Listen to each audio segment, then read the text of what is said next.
I can confidently now say gaming generations are dead. Bruh. And I know that sounds dramatic, but hear me out. There used to be this type of impalpable hype that came with every different console launch. It didn't even matter what company was releasing the console. Everyone was always hyped for the next console launch if you were a gamer. Getting to enter the new oasis for the next iteration of whatever company was releasing their new console always made you hype. I specifically remember that leap from the PS2 to the PS3 era, from the Xbox to the Xbox 360 era. Just seeing that graphical and fidelity leap was one that I just remember had my mind racing for the fact that these games were looking less and less pixelated and feeling more and more like real life was amazing. It was that type of feeling that I always chased with the new console launch. It was that one that always made me look forward to the next console launch. Then the PS3 to the PS4 era and the Xbox 360 to the Xbox One era.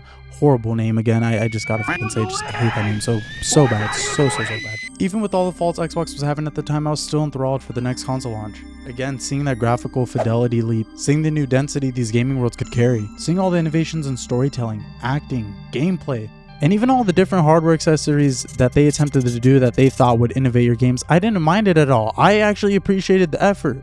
That's what it was all about. That particular feeling that whatever games you were playing could only be played on that console, could only be experienced on that console. I miss this feeling. And I don't care that I'm old man yelling at the skies. I miss this, and I want this for new gamers. And I want this for today's gamers. I want them to have the feeling that we once had back then of when each iteration of a new console was coming out. It meant something. Oh my. There's been speculation that Sony's been looking to push the next console generation about a couple more years, maybe even beyond a couple years, maybe even up to 3 years, pushing the new console launch to potentially 2028 to 2029. That'd be the first time in PlayStation history that a console gap's been larger than 7 years. I think the last time that would have been was the PS3 to PS4 era. And something interesting amongst all the info is nobody seems to care. A lot of people feel like they haven't even squeezed all the juice out of their PS5, and while some might think that's a good thing, I would say that's actually kind of a sad thing that we feel that way. That if we feel as if we deserve a couple more years with our consoles because they haven't even given us anything. We haven't even felt like we've been playing the next generation of consoles. It's felt like fucking DLC for the PS4, to be honest. And this is coming from someone whose pockets are dead, who shouldn't even be begging for the next console launch. If anything, I should be happy I have more time to save money, but I don't even care. I still wish there was another console coming out next year. We're barely to the end of the console cycle and are finally barely getting those console exclusives, those generational exclusives. The PS5 got hit with the Red Dead Redemption 2 button. What I mean by that is that we got an extended epilogue for PlayStation 5.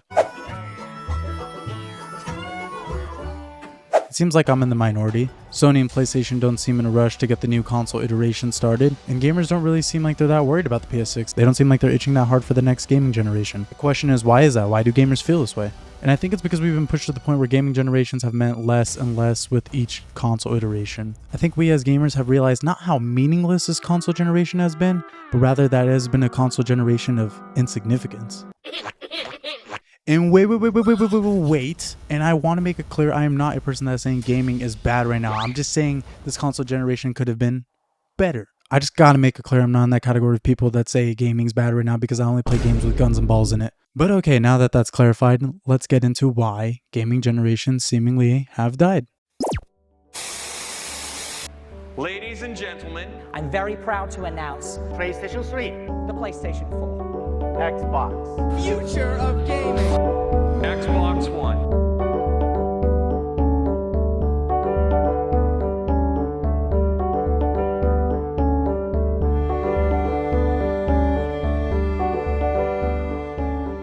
I think it all starts off with one concept, and that is the one of competition.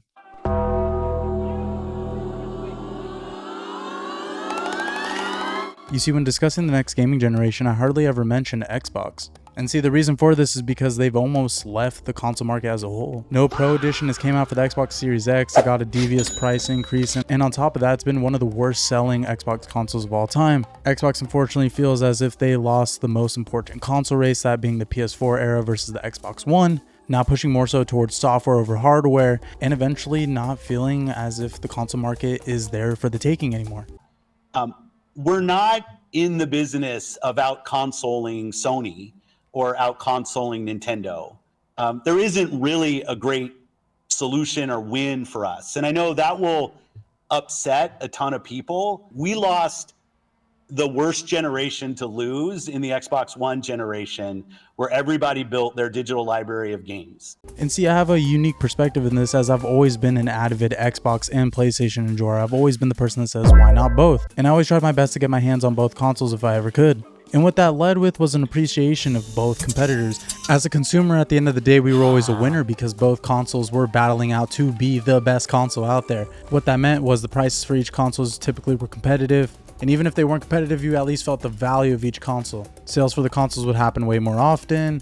All the consoles felt like they had to always add these special accessories and innovations to it to continue to sell the console itself, all these special limited editions. That battle between both competitors always made us win. It always allowed us to get the best product possible. That's why I was never a fan of one corporation dominating. When Xbox 360 was at its peak and PlayStation 3 was trying to get up there and trying to be able to compete with Xbox, I was rooting for them. I wanted them to do it. And how did they do that? By giving us amazing exclusives throughout the console's lifecycle, doing aggressive sales, slimmer, more affordable, and even better looking versions of the console. What more can you ask for? And just a heavy emphasis on focusing on the gamer's needs when it came to the PS3 console. And that's why the PS3 towards the end of its console life cycle is looked at as one of the best gaming generations, one of the best console cycles, in my opinion at least. That PS3 to Xbox 360 era was unbeatable, it was unmatched. It felt like two colossal titans battling it out. And again, we won being in the middle of that battle. The lack of competition has now allowed Sony to get a little bit more ballsy, being able to increase their monthly memberships, not really having to worry that much anymore for what they want their consoles to be priced at. And nobody would be there to hold them accountable anymore because they have no sense of competition. And it's not Sony's fault that Xbox sucked ass and fucking just blew it. I mean, they were the ones that shot their own foot at the end of the day and didn't make a heavy push to continue selling their hardware. They just ended up giving up and saying, hey, maybe selling the Game Pass is going to be the easiest way we can make money. Xbox is essentially fully committed to ecosystem over hardware, and Sony seems like they can follow suit as well because they already have the console market dominated, so they can dominate the hardware market and they could attempt to dominate the ecosystem market. This is why you'll never catch me being tribalistic when it comes to any form of competition. Quality competition always brings out the best of its competitors. It's the foundation for the best product possible, and I will truly miss it when it comes to the console market, that's for sure. Now for the other crucial point that I think has killed console generations is the death of the exclusive, and rather maybe the increase of a play anywhere model world. In a world of cross-play, multi-platform gaming, and higher pool of players means better, the concept of console exclusives has become a foreign concept. Whereas now it's more so how many Sony video games can we sell, how many PlayStation exclusives that aren't really exclusives anymore, just across the board. It's become incentivized for that and less about the console itself. It feels crazy to now see games like Uncharted and Last of Us on the Steam homepage, and that's not because I don't want everybody to experience this amazing IP or property. I'm not trying to gatekeep the franchise, but how it used to feel was that developers were very protective over their IP, and by result it led to the best product possible because console exclusives don't let anybody convince you is a bad thing. Developers being able to optimize their video games for one specific console to be able to maximize it to the best possible potential always gave us the best video game possible because it allowed the developers to have the intentions of when creating the said game to understand that this game is only going to be played on this console, so we must optimize it to the highest degree possible for the gamer to have the best experience of the game because it's only going to be played on this specific console, so it's one and done. How they play it here is how everyone else will experience the game too. And what that led to was some of the best looking console exclusive games ever, some of the best playing console exclusive games ever. But yeah, no, maybe I should just get used to The Last of Us Part 3 launching a month after release on the Steam Deck, Gears of War E-Day launching on the PS6, and Half-Life 3 having a dual release on Steam and Nintendo Switch 2.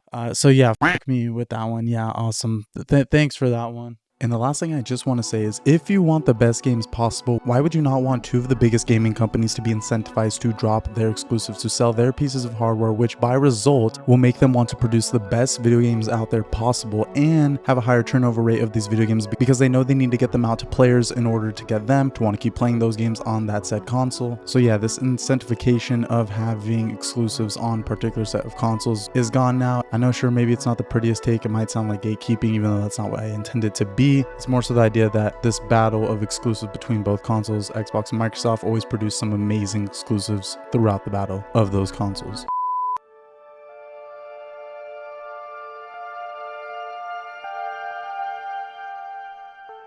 Now for this point, it's not even one I particularly agree with, but it's one I would be remiss without mentioning, and that is the plateauing that gaming has hit, or rather that some think gaming has hit. And the reason I say think is because when you look truly at side-by-side video games of different generations, you will see that increase, even more so in the modern age.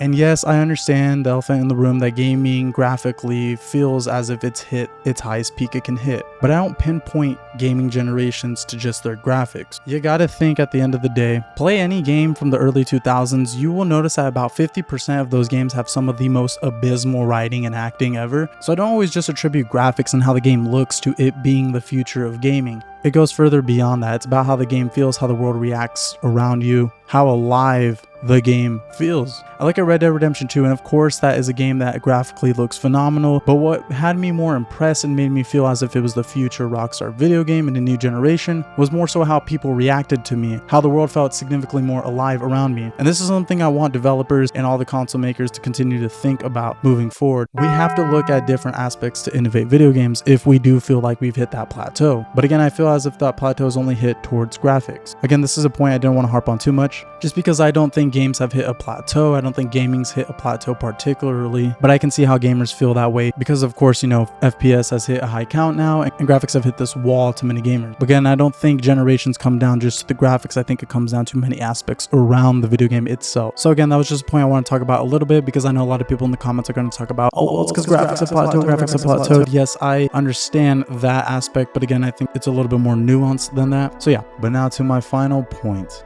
about why gaming generations have seemingly shifted, changed, and died. Stand ready for my arrival, worm. I'm Dave Newell. Just me, Dave Newell.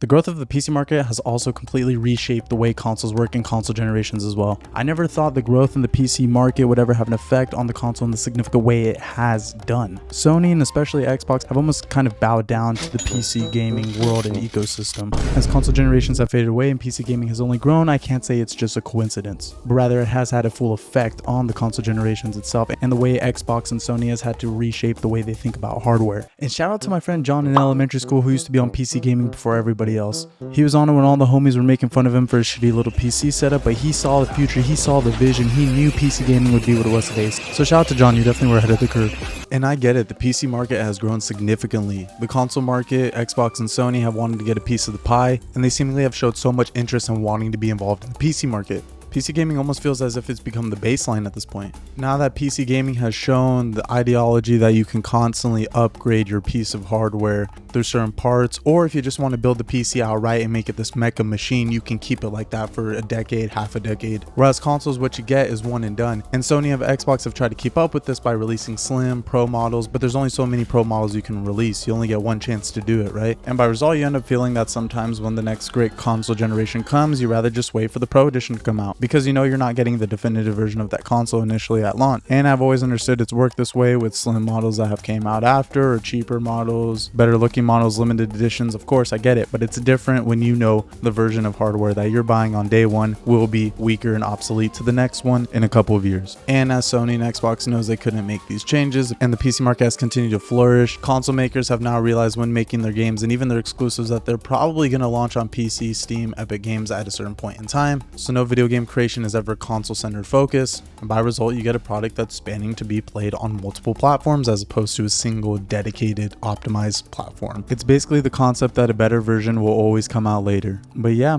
we'll see where the console generations go with the PS6, the new Xbox console that may never come out. And yeah, I can sadly say that depending how the PS6 looks, this could be the first time in a gaming generation I wait on launch day and don't go guns berserk and immediately get it on launch day, but rather wait till the slimmer version comes out, the Pro Edition comes out, or just when a price drop happens. Because honestly, I'm not doing this thing where the gaming generation barely feels like it's starting half a decade later. Somebody please save console generations. Please, I'm begging, somebody please. I know a lot of people don't care, but I know there's some that do care, and those are probably the ones watching this video, and that's why I just want to thank you so much for sitting here and watching this video. It means a lot to me that people will even listen to what I have to say at being such a small channel like this. It truly means the world to me, and if you are some of those people that have been here for multiple videos now, like I love you. Like I love you, like I genuinely love you, like here's a kiss, like there's a kiss right there.